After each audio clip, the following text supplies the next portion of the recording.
Good evening, everybody. Thank you so much for coming out on Thursday night, this evening. It's wonderful to see you here. My name is Jamil Andolini, and I'm the Regional Director of Politico in Europe. And I'm really pleased to be hosting you tonight for this event. Really important event, I think, the Roma Factor, catalyzing innovation and growth in Europe. Our goal here tonight is really to talk about Roma, but talk about Roma in the context of Europe and in the context of the broader issues that are facing Europe and facing the world right now, frankly. And no, I can't think of anybody better in the world to be talking about this with me, but Željko Jovanović. We've met each other 2 or 3 years ago. We've met up several times since then. We've talked a lot. You gave me some truly fascinating insights into the challenges that face the Roma community, but also when we meet up, we often talk about all sorts of things, geopolitics, European politics. So it's wonderful to have you here, and thank you so much for joining tonight and for all your support for us as well as Politico. I just wanted to talk about a couple of statistics, numbers, before we get started with our conversation. In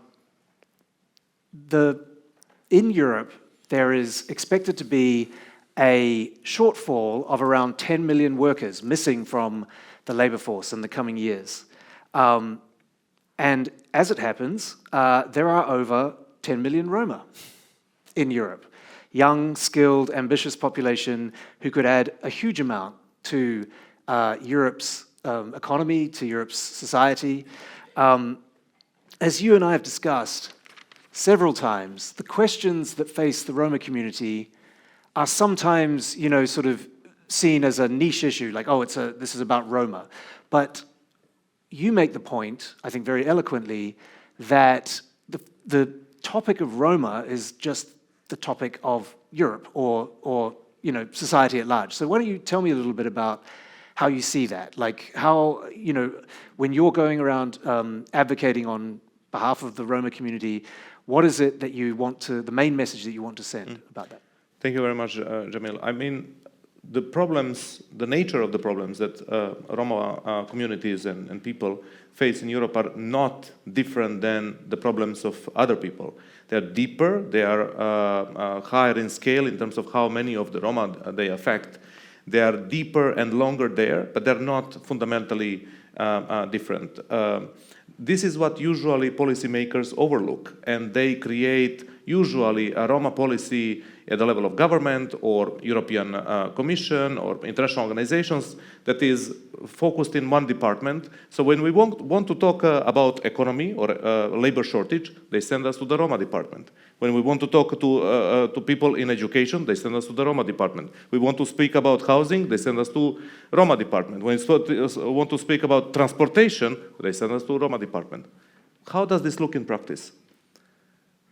The energy crisis that affected Europe after the war in Ukraine started meant that all of a sudden everybody felt we are in crisis.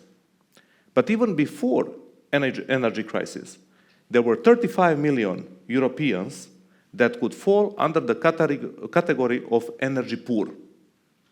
So energy poor population is a population that cannot sufficiently supply their household with the energy they need to cook, to heat their homes, etc. 35 million. Among the Roma, every 10th Roma would fall under that category, which means that we are disproportionately affected. 10% of Roma population in Europe, disproportionately affected by energy poverty. But we are not the only ones. There is 35 million people falling into that. So we wanted to talk about energy. The answer is, go to the Roma department. So this, I think, is a short-sightedness that European policymakers have been demonstrating time and again, and always blaming on Roma, that we don't want to integrate, we don't want to kind of be part of the society, while actually the systems that work, in this case on energy poverty, are failing us and many other people even before the energy crisis. So we are kind of stuck in this silo of governments and the EU, from which it is very difficult to get out, but the silo where there is only symbolic funding, symbolic mandate, symbolic political will, and that is kind of a perpetual cycle that we identified in the foundation as a fundamental problem, that our kind of situation is seen in the government and the EU the way Roma are seen in a city or in a country. Marginalized, irrelevant, invisible. And then we wonder why the situation is perpetually talked in the same way, dealt in the same way, with solutions that have any promise of success. So we're all about solutions at Politico. So tell me, what would you do to break down those silos? What are some of the things that that you suggest for policymakers, for people in the room or online who can make a difference when it comes to these silos? So I would say there are at least two ways to look at this. When you look at vulnerable segments of any society, prudent policymakers would say, okay, let's find solutions for those who are most affected, so the rest of the population is not affected in the times of crisis. So the population of Roma and populations that live in similar situations could be a diagnostic tool. How does this work in practice? After the 2008 financial crisis, all the media in Europe, all the politicians were talking about grave problems of young people in Spain who face the consequences of the financial crisis. Unemployment rate reached 33%. 33%, it means every third young person in Spain faced lack of employment, no jobs. But Roma youth in the same country before the financial crisis, 38%. That was 16% more than the average situation of young people in Spain. But that was not declared as a crisis. So prudently, you would see this before the financial crisis and find solutions. So my first message is to break the silos, look at the situation of Roma as a system failure rather than specific situation in which Roma live. Second, we are the youngest ethnic population in Europe, and we can be agents of Europe's prosperity. The labor shortages are serious, and they are serious if Europe wants to look at competitiveness globally with China, with the US, with India, and so on. There are models that we can see across the world, including China, how people are lifted up out of poverty, how they are put to work, how the domestic population is activated, and this is what we are trying in Foundation to do. So looking at the high constrained population as a potential, because our population is not only youngest, but also entrepreneurial, also adaptable, multilingual. Our children grow up learning at least two languages, the language of our own community, the language of the majority community. When we live in the vicinity of other minorities, we also have to learn their own language. So we are ready. Our population is vibrant, demographically young, entrepreneurial. This is exactly a list of characteristics that Europe needs for its own prosperity. And would you say that xenophobia, discrimination is still a very serious problem here in Europe towards the Roma community, or is it? Are you finding it decreasing, or what would you say to that? On the contrary, I don't think it's decreasing. I think that after 2008 financial crisis, where paradoxically, instead of left winning the argument against the banks and all those that provoked the crisis, the right wing weaponizing the prejudice, kind of winning power, and by that legitimizing xenophobia and racism. Then migration crisis brought it to another level, and every other crisis, when people struggle and they need a scapegoat, they attack those who can least defend themselves.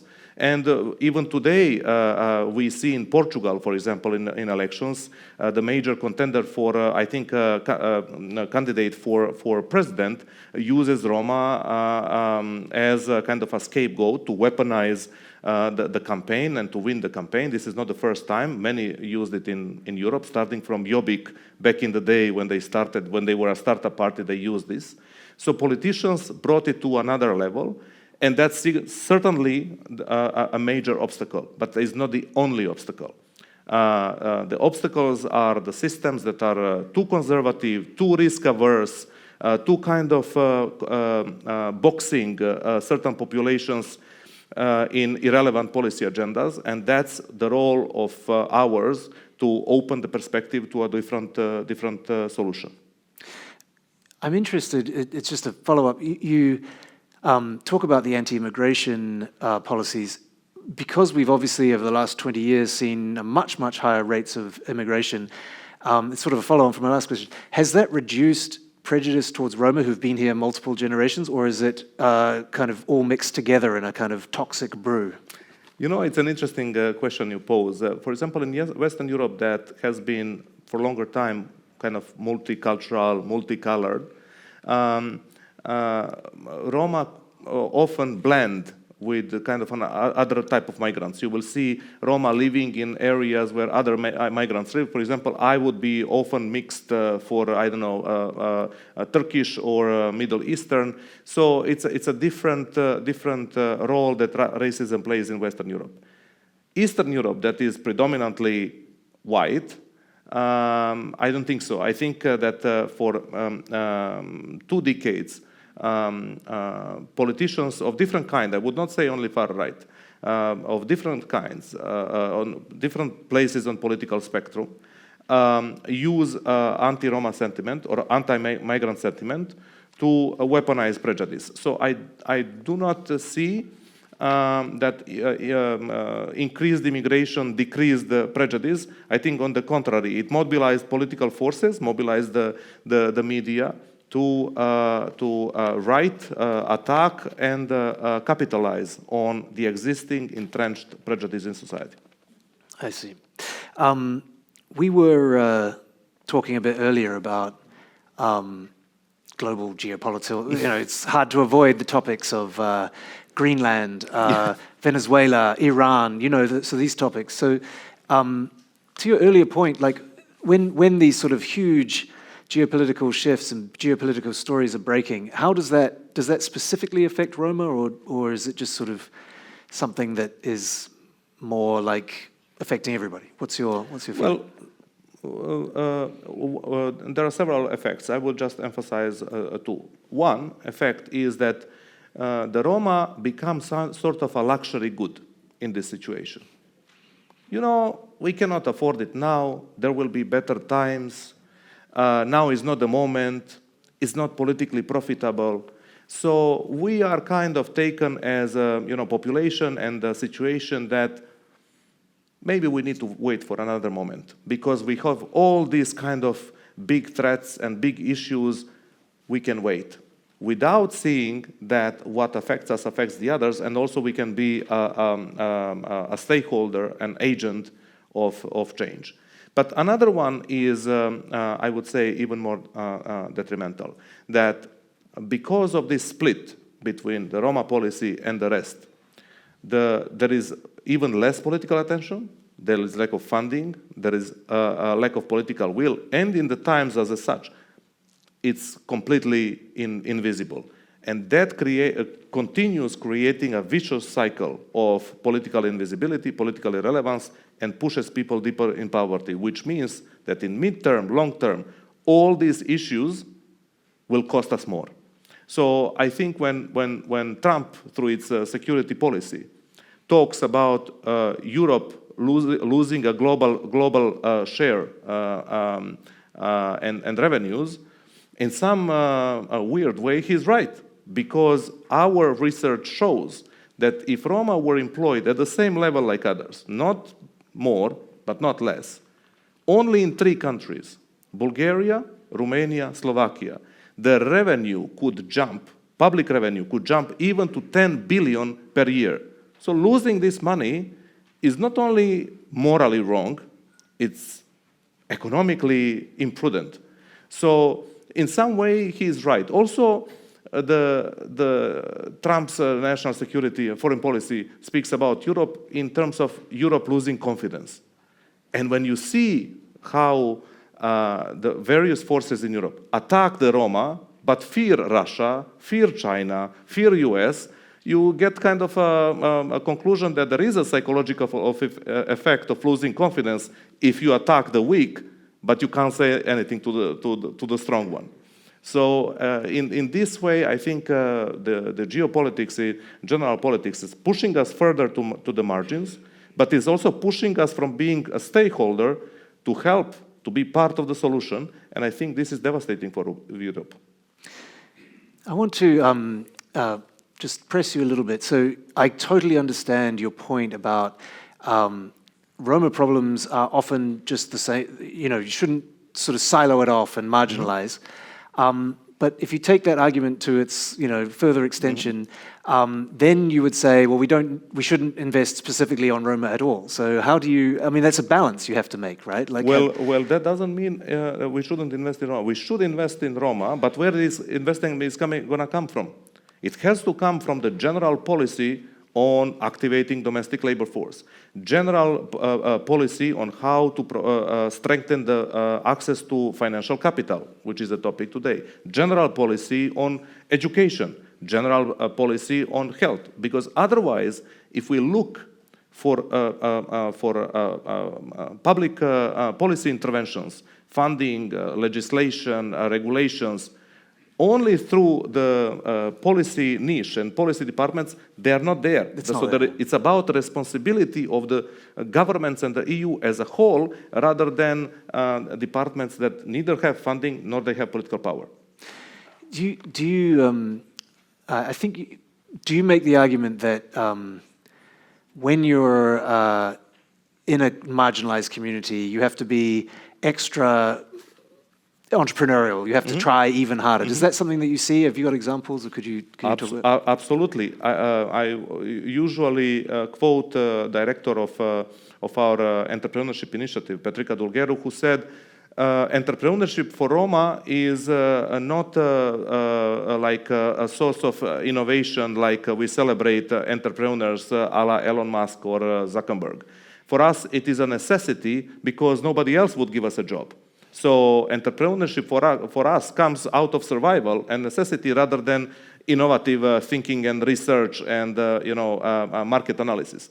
So in that sense, I think when Roma people find ourselves in informal economy, no protections, no formal access to capital, exposure to loan sharks, and we still build a family business generation after generation, I think this is to be celebrated and also capitalized on. So in my view, people who create small businesses that are mostly in the informal economy today are and should be the backbone of the economy for the future. Not to give you an open shot, but what's the role of media?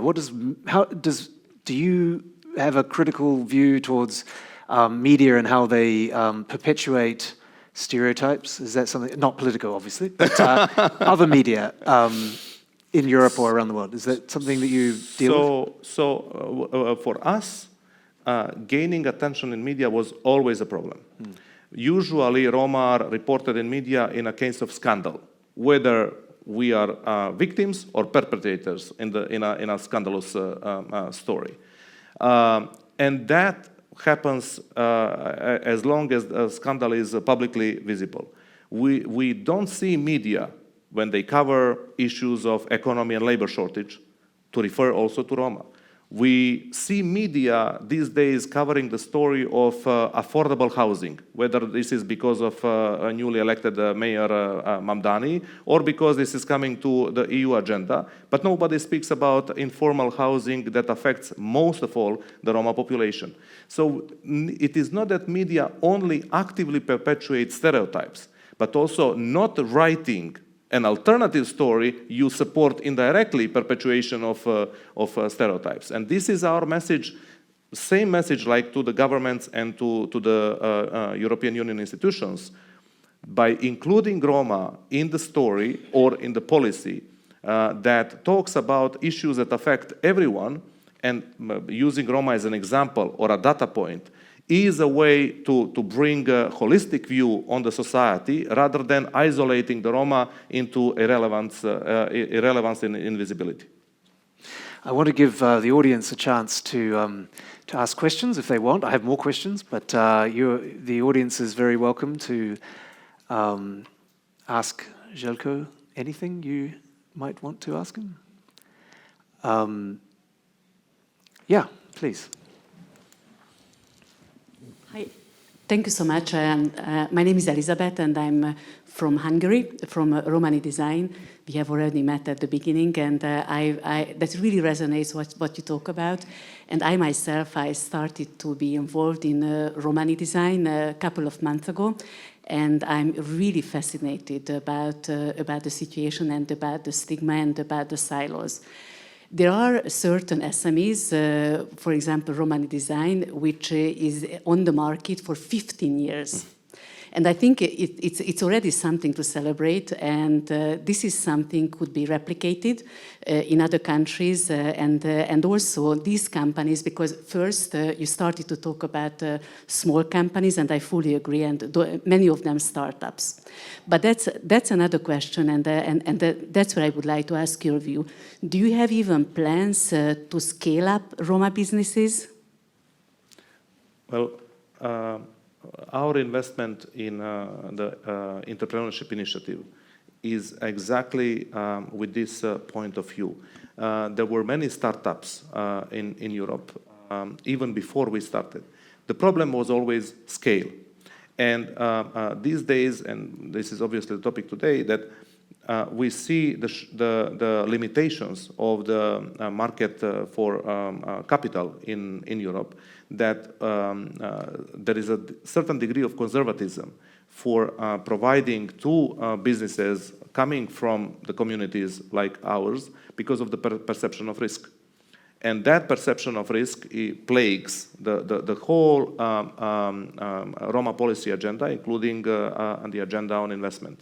Without the initial support from effectively an American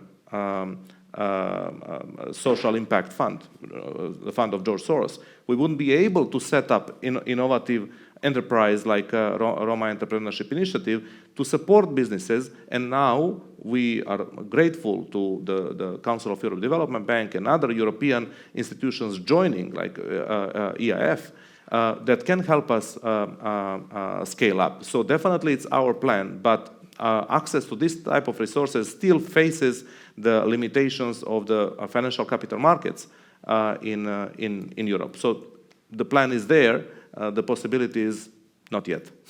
Thank you. Does anyone else have questions?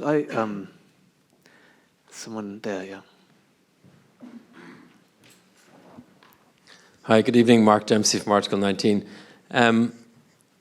What's the current position when you talk to the Commission? I mean, is there any sign that they're going to change their approach towards the Roma? Or is it still very much a marginal issue? I mean, you talked about this siloed approach when it comes to policy and whatnot. Speaking of which, are there any Commission officials in the room who could probably speak to this? No? So they're all online. They're watching. Yes. Yeah. So for the time being, this kind of message is positively received because there is logic in it.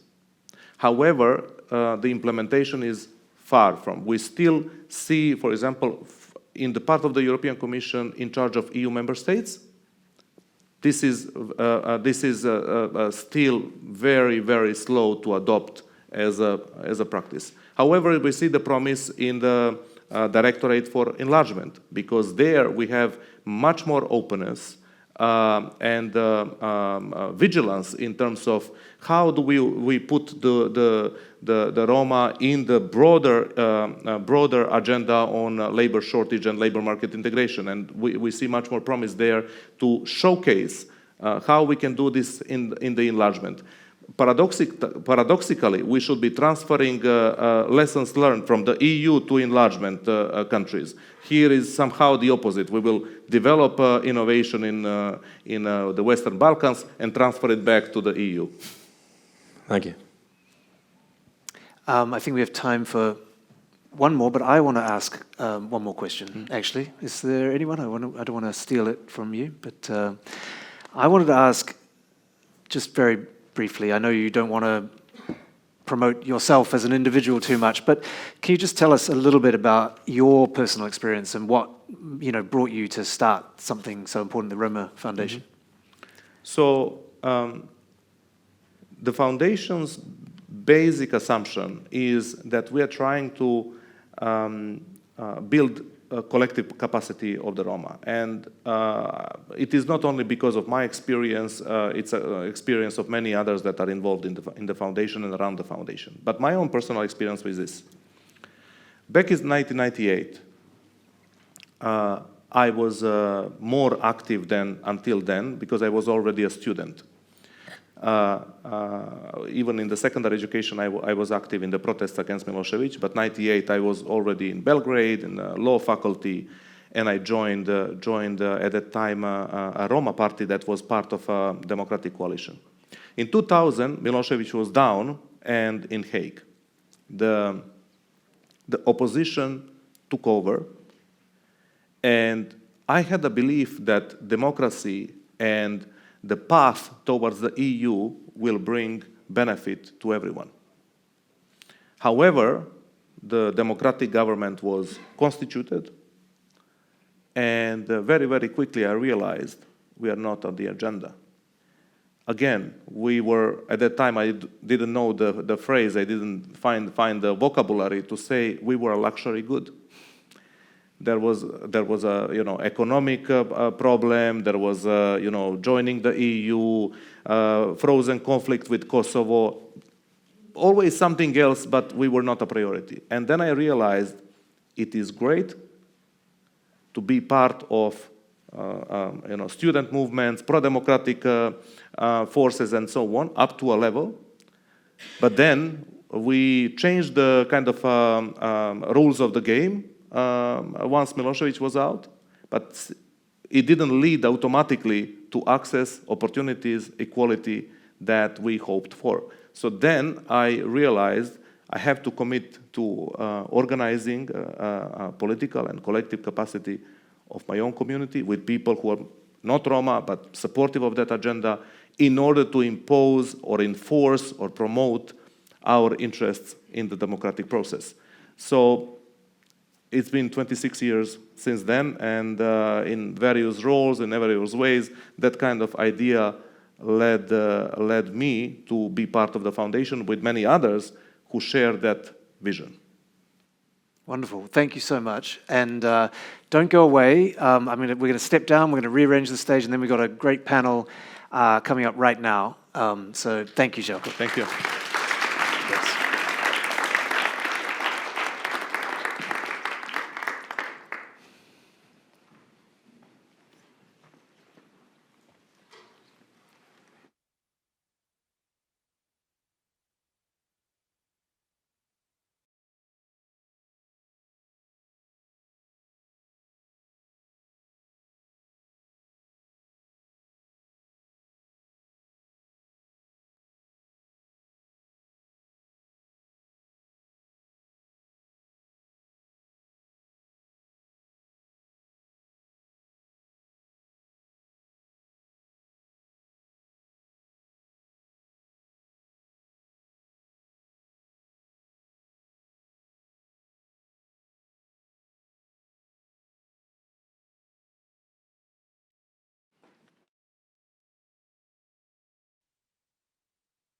While we're getting glasses for everyone, I'll go here this time. I'd like to invite to the stage our next excellent guests, excellent speakers.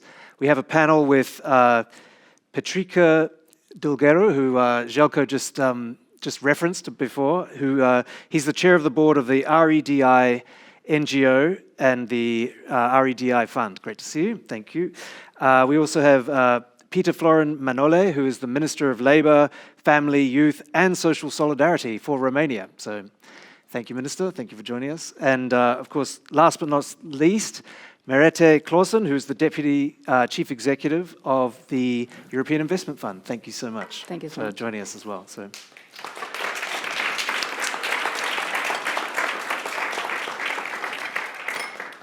Okay, so we are going to have a conversation, and we'll also have Q&A at the end as well, so get your questions ready.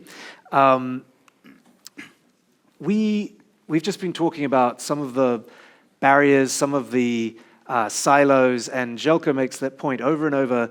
You know, you can't think of Roma just as a Roma problem. You have to think of the problems facing Roma as almost canary in the coal mine for the wider society. If we can find ways to solve the issues facing the Roma community, we can, ideally, that will show us other solutions for society at large.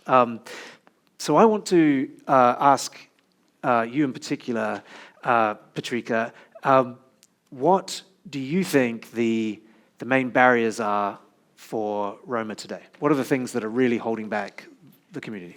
Thank you very much for organizing this and for really putting this topic right there center.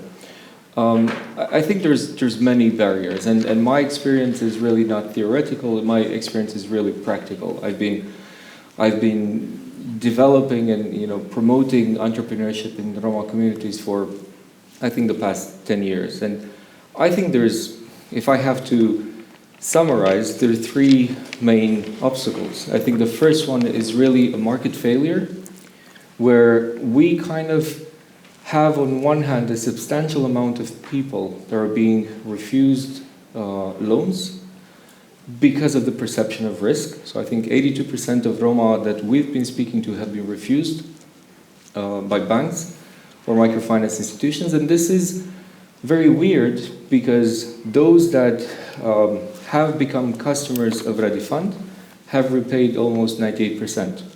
98% of them have really been able to repay this. So this is just this perception, which to me is very weird. I think the second point is really this sort of mismatch between skills and what is being offered, both by European Commission programs, but also in terms of the process that is being provided to make these people credit worthy. Right? So there's really a mismatch between the need and what is currently being provided. And I think the third point, if I have to summarize it, is really very systemic discrimination within the system. And I'm going to say it as it is. Many loan officers or banks still believe that once they're going to give money in the Roma community, they're going to have to go back and take them, and some of them actually say, we don't want to be in the Roma community after the dark, because I don't know what's going to happen to them. And I think these three things are really the key barriers that somehow we need to understand that they need to be broken because they keep Europe behind. Can I ask you, please, Merete, what do you see as part of the solution? What do you see as, like, from a funding perspective, what is it? What is the EIF doing, or what do you think can be done more broadly in terms of investment in Roma and more, other communities like that? So first, I represent the European Investment Fund, which is part of the European Investment Group, and we are the part of the group that specializes in financing of risk capital, financing of entrepreneurship, and financing of SMEs, small companies, in general. And we do that on the basis of mandates that we get from different places. For instance, the European Commission, but also the EIB or the member states. And what we have now as instruments is guarantees that we can provide to microfinance institutions in particular. Because when we do microfinance, it is basically equated with supporting disadvantaged groups. Because many can do microfinance, and there are many institutions that do it also in the member states. But we, as a public institution, as a public investor, we have a special responsibility for channeling the money that we get towards groups that are not serviced by others, like Petrika was explaining. So we do that in a framework. We have a framework, a big EU budget guarantee that is called the InvestEU program, and that guarantee has a social window. And under that window, we are able to then use budget resources for giving guarantees to institutions such as READY and the READY Fund. We have supported the READY Fund with the guarantee, and now we are supporting also the READY Fund with a capacity building instrument, which means that we will help them become ready to go to the next level of supporting Roma entrepreneurs with money that comes from other sources like the Council of Europe Bank that was also mentioned earlier today. And we do not, in our financing, we do not tag how much goes to Roma entrepreneurs. We have from the past a few examples that we know of.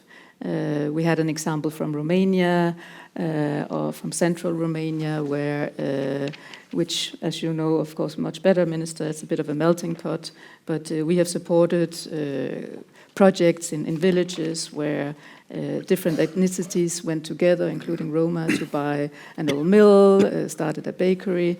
I brought here today also an example from Hungary. This is actually, it was a backdrop of a stakeholder conference that we had, and we wanted to reuse it because it's a very nice sturdy material. So we teamed up with a company in eastern Hungary which employs Roma people, Roma artisans that can turn these type of materials into very nice merchandise. That I'm expecting my bag afterwards to be sent to me. Yeah.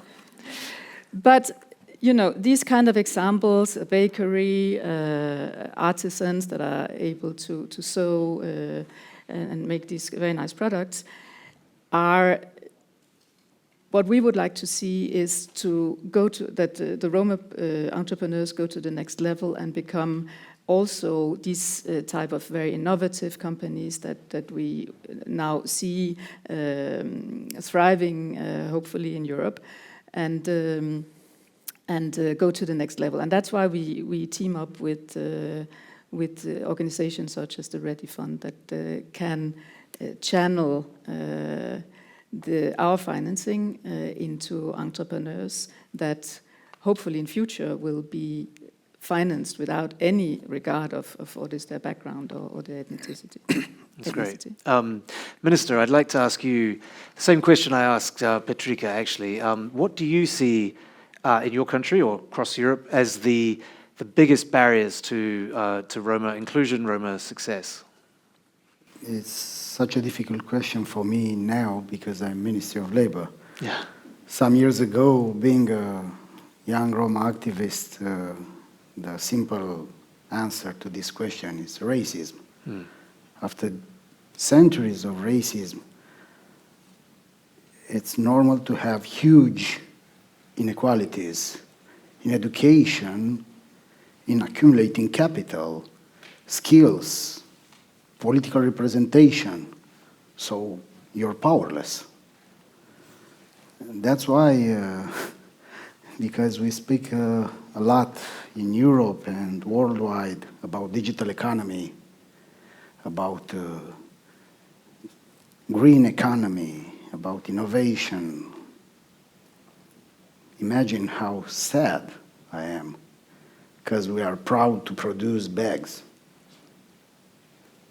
I mean, this is an important thing for a family to have a small business, to have some resources, workplaces. But this is the example of a huge gap. And the roots of this gap, it's the racism.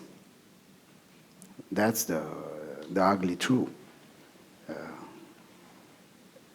At the same time, some problems, yes, they may be expensive to solve, as Željko said, when it's about different crises. There is no money, there is no space for Roma projects or for Roma minority, but I have two very simple examples with two huge projects that I found out in the Ministry of Labor, because civil servants there, they worked before me, for sure. And it's so easy to include Roma. It's just another word. Instead of having disadvantaged groups as a target group, very, how to say,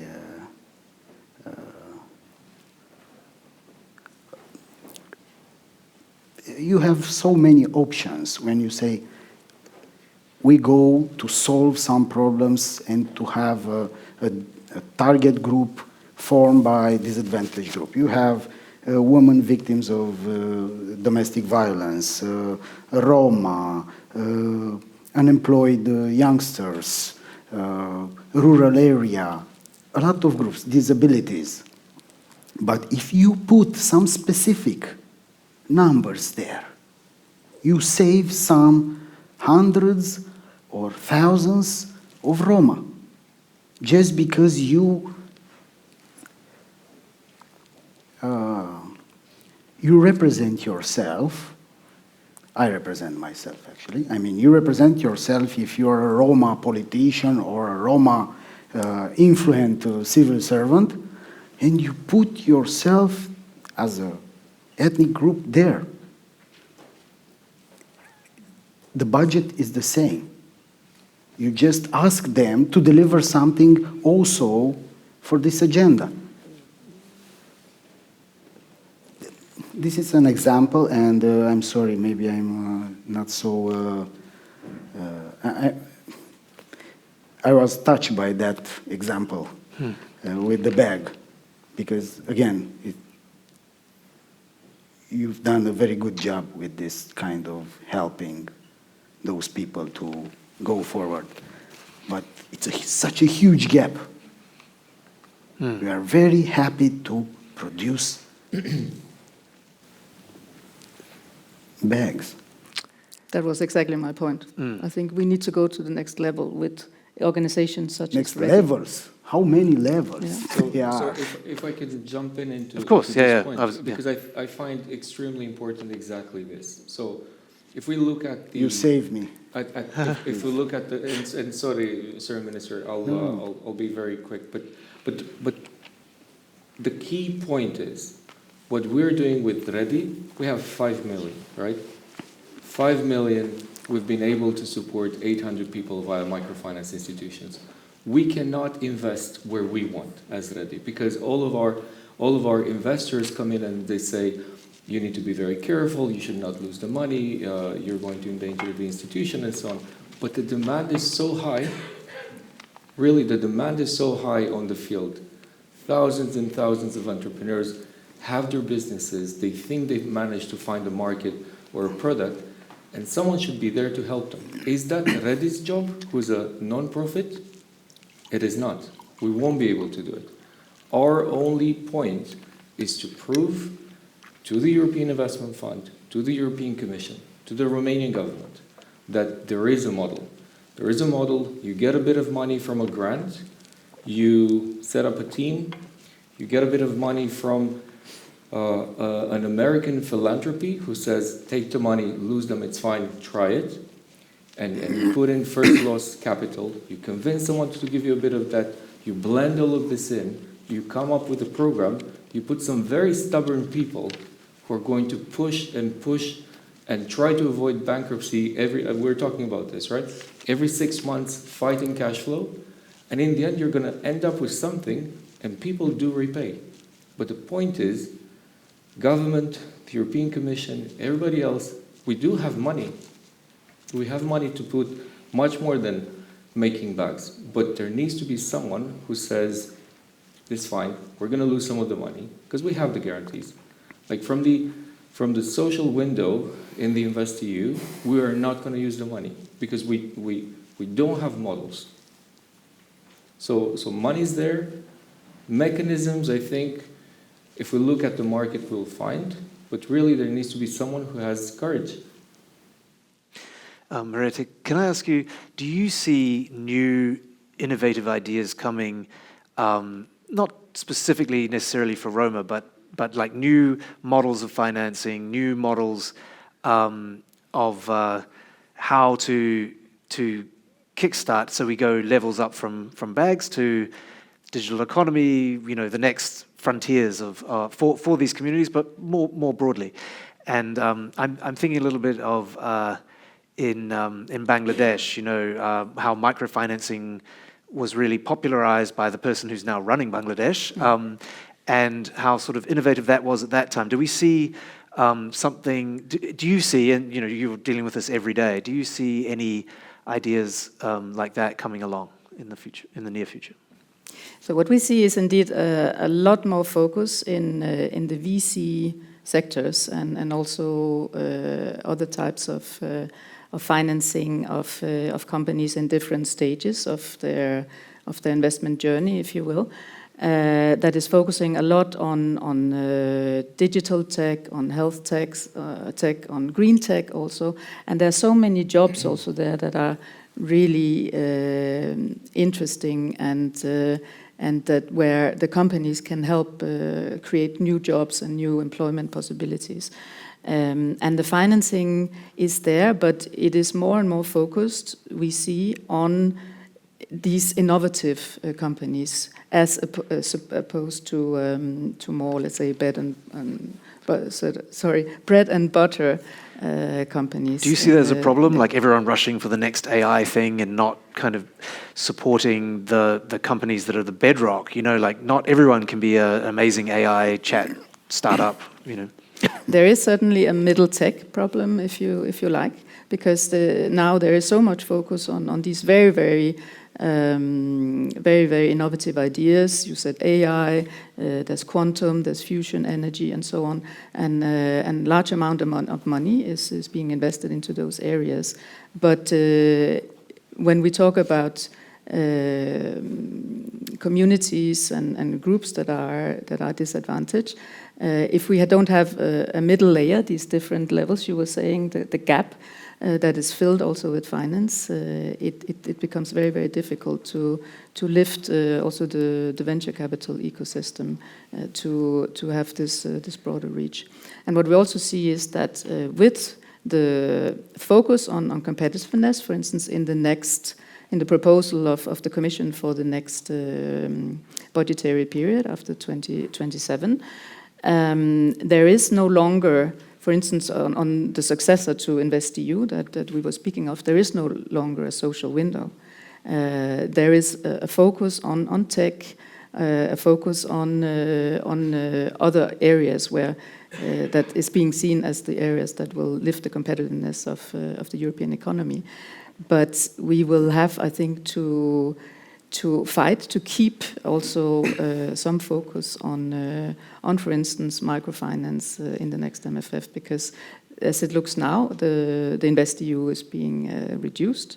That's at least based on the proposal now, and the thought is that money could be coming then from the member state to top up the EU level instruments, but they need incentives for that as well. If those incentives are not there, it will be difficult in future to keep a focus on the inclusion, also the inclusive effect of the budget. Maybe it's because of my background as Politico. I'm interested, maybe to the minister and you.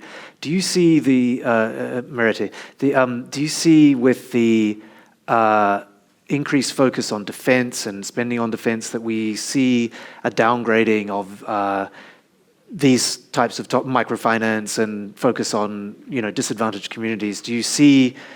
This is for my edification because this is something we cover all the time. Is that something that you're noticing?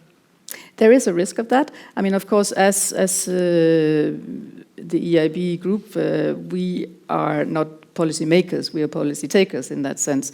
So we follow, of course, what is being asked of us and from our mandators. But we also are very keen to keep pushing the larger agenda, such as the climate agenda, and at the same time as we also have to focus more on defense and competitiveness and these areas.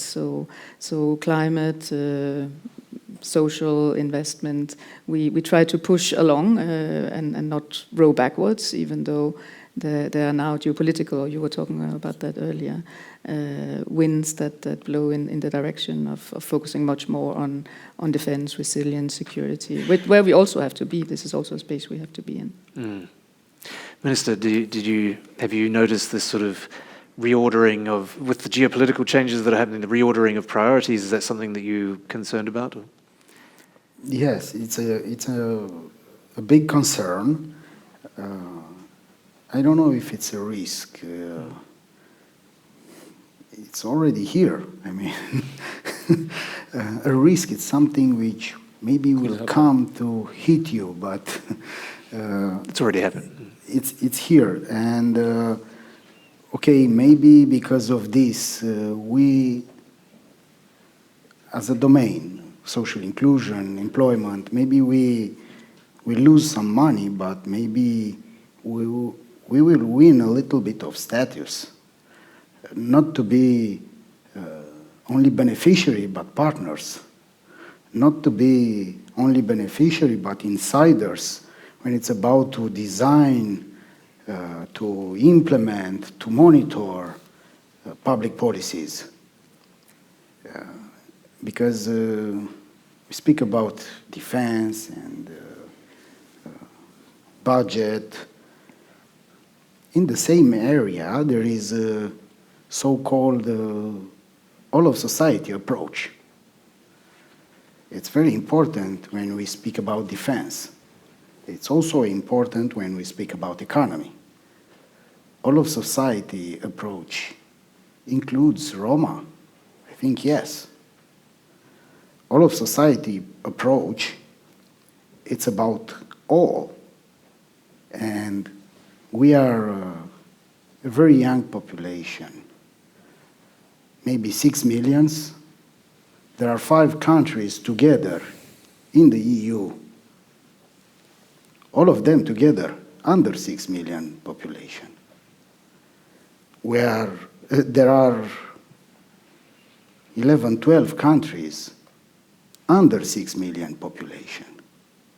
And if you look outside the window, we are not in Brussels, we are not in Strasbourg. We as a Roma, we are by chance in Romania, some of us. There are some politicians in Slovakia, by chance. Maybe also at the local level in other countries, but it's a huge democratic problem. I want to ask you if you see more Roma following the path that you've kind of blazed, wanting to go into mainstream politics, wanting to join government. Is that something that you're seeing more and more of in your community across Europe, or is it still not seen as something that Roma want to be part of, or there's a distrust of the system, or what is your experience? I think in Romania there are many Roma youngsters more interested in politics than before. I'm sure it's the same situation also in other Eastern European countries, Central European So this is the flip countries. side of the geopolitical storm that we're seeing, is that people get more interested in politics. They want to be. It's not about engaged. geopolitics. It's about having asphalt on your street. It's about having water, gas, electricity, no liberté, égalité, fraternité. It's about very concrete issues at the local level many times. Even me, I never dreamed to be Ministry of something. It's And let just a alone chance. minister of 5 things. So. big important things. Yeah, thank you. Can I push you a little bit? You began, I mean, you're so eloquent and it's wonderful, and I love you brought in the bag, it's amazing. But you started at the very beginning. You said, before I dreamed of being a minister, when I was a young activist, I just blamed racism. But you didn't finish that thought. What about now? Like, you're in the position to do something about it. Do you still believe that racism is the sort of core of the problem, or have you changed your perspective on that, I guess? Or not? I didn't change my perspective. What's different now is that... No, it's your fault. Because you haven't fixed it. Sometimes, yes. Yeah. Sometimes, yes. What's different now is that I'm not such a idealistic and young guy. I need to be pragmatic, and sometimes I play these roles. Many times ago, when I was a young activist, and I actually expressed my real beliefs, but I blame that guy in the past. No, nothing changed. Some things never change, Tupac says. Tupac says. Yes, Yeah, yes, Tupac. yes. Some things never change. Yeah. It's, maybe you know, changes. Yeah. And when it's about racism, nothing changed. It's about centuries. And look, when we evaluate European policies on integration of Roma community in the last 2 decades, sometimes we are critical. But let's face the truth. It's about fixing 600 years of racism. It's impossible to solve it in 2 decades of policies, even they were good or bad. So we need a lot more. We need a lot more also because racism didn't stop. Now, it's not only far right, it's not only our problem, it's also your problem. All of you, all of us.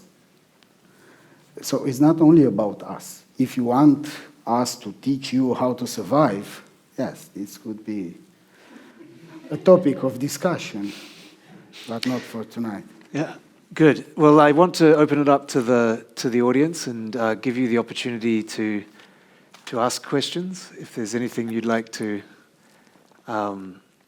ask our fabulous panel. There's a question there.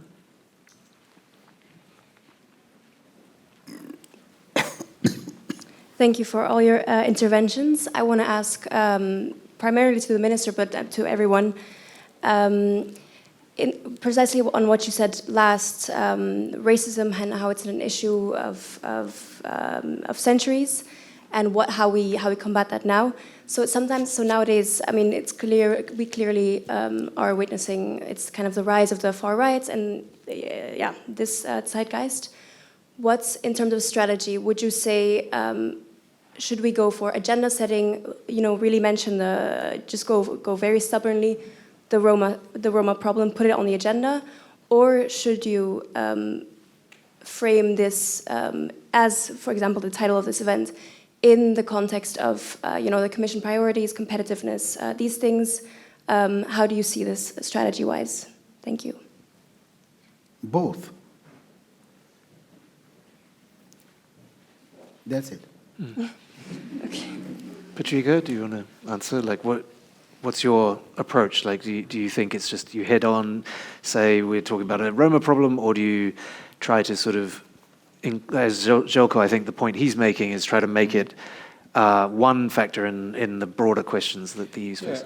I think for years we tried, or the people before me, I joined only recently, we tried to more or less say, we need to make it about the Roma. And the approach was very much, we need to tackle this as a discrimination and racism problem, and once we do this, everything is going to be fine. And I think this has been attempted for, I think, 30 years. The result is you have some pieces of document and you have some laws and some rules and whatever, and it doesn't help, especially those people that the minister speaks about, who actually want asphalt, who actually want gases and so on. So to me, I think the real conversation, and the only conversation in which politicians will come into meetings, is on the topics that the whole society cares about. So that's security, as Željko was talking about. The security is electricity, is prices for things, and now, to be honest, is about competitiveness. I mean, we've been speaking and we've been hearing all of these reports that the Italian prime ministers, which seems to be very fashionable in Brussels to write reports, right? So we see all of this, and it's about competitiveness. And my perspective is that it's your choice of leaving these people in their communities unemployed, 60% unemployment in Roma communities, and bringing people from abroad to fill in some of the works. For sure, Europe cannot compete with China and US on brainpower. But if you would look at myself, I have been growing up in one of the poorest regions in Romania, somehow managed to get educated, and here you see me as someone from non-profit, but my real background is chemistry. I have a PhD in chemistry. I know how to make hydrogen catalysts, been working for automotive. So how many people like this exist, and they will never reach their potential? And I think this is really the loss of Europe, of really not focusing at how much do we have to invest in order to really activate this community. I think this is really the right answer.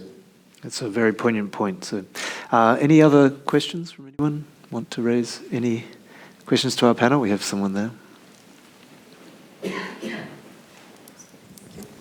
Hello everyone, my name is Larisa Panait. I represent Eurochambers, so I represent the Chambers of Commerce and Industry in 38 countries.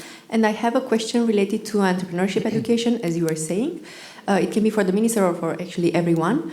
What can we do better, or if you are already doing, at least, for example, from your organization, lobbying about introducing entrepreneurship education at all education levels? So if we go, even primary school, even secondary school, if you also look at the numbers of Roma students, or in general, any student going to school, to have this kind of training that afterwards they can, just build their own businesses, or even when we talk about vocational training, because I don't know, if you go to school and you are trained to be a plumber, maybe then afterwards you can really open your own business. So then, as you were saying before, you don't have to be, to beg to be employed, but you can open your own business. So the question is, what can we do better of introducing entrepreneurship education at all education levels? And if you do any lobbying regarding this. Thank you.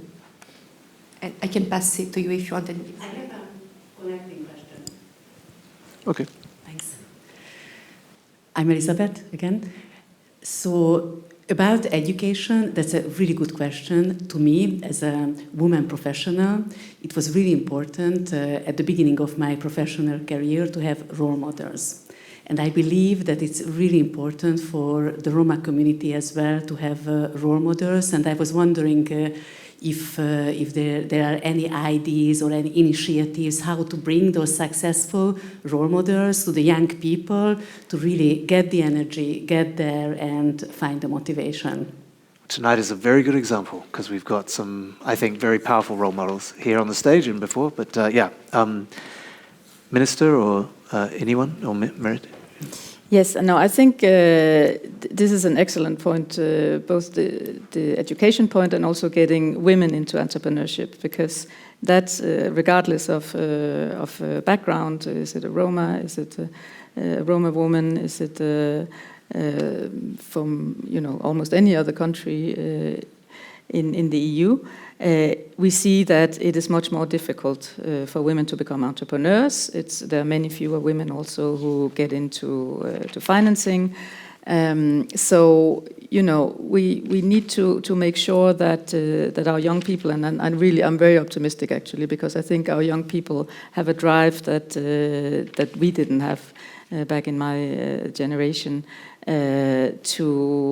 to do so many things, to not follow the beaten path always, but to get into new areas. And again, if you see the development in all the different tech sectors, you need to make sure that the young people get educated also in the STEM sectors, science, technology, engineering, mathematics.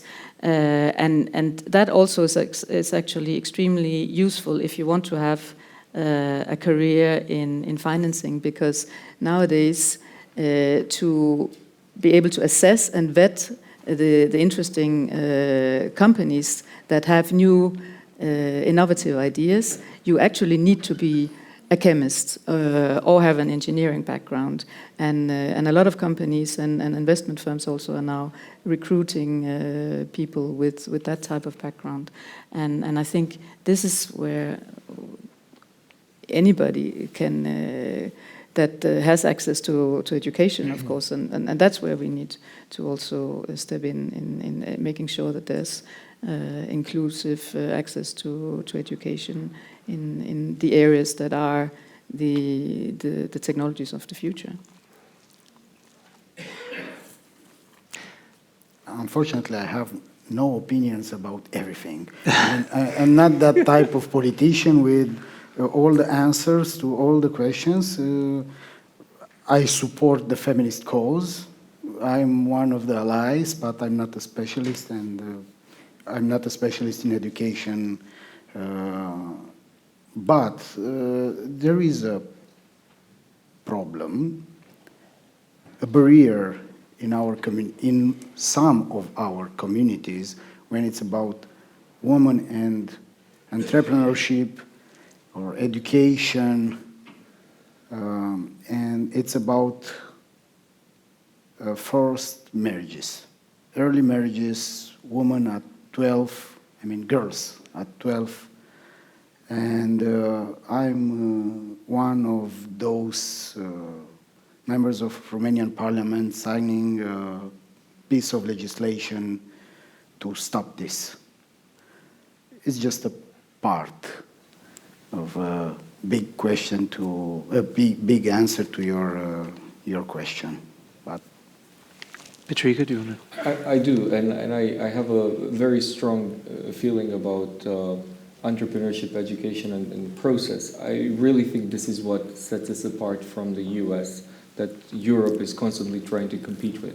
In the US, anyone in high school or university wants to set up a company and have a startup rather than spend 4, 6, 8 years in university after high school or get a job. So majority of people are willing to sleep in their parents' garage or basement and set up a company. I really think this is something that makes the difference between the American and the European system. Also, another thing that makes a difference between the European and American system is regardless of how much education you would have, I think is more about entrepreneurship spirit. Once you have the idea, you need to have access to capital. And believe me, we do not lack ideas in Roma communities, we do not lack ideas in Europe, but access to capital for high-risk startups or someone who's a young person that wants to do something, it's extremely difficult to get in Europe, right? And I think EIF is doing its part, but EIF is just a small part of the ecosystem. The banking system throughout, I think, needs to be changed. If we really are serious about entrepreneurship and supporting young people, and the point on mentoring and role models, absolutely I agree. I think especially for women, but not only for women.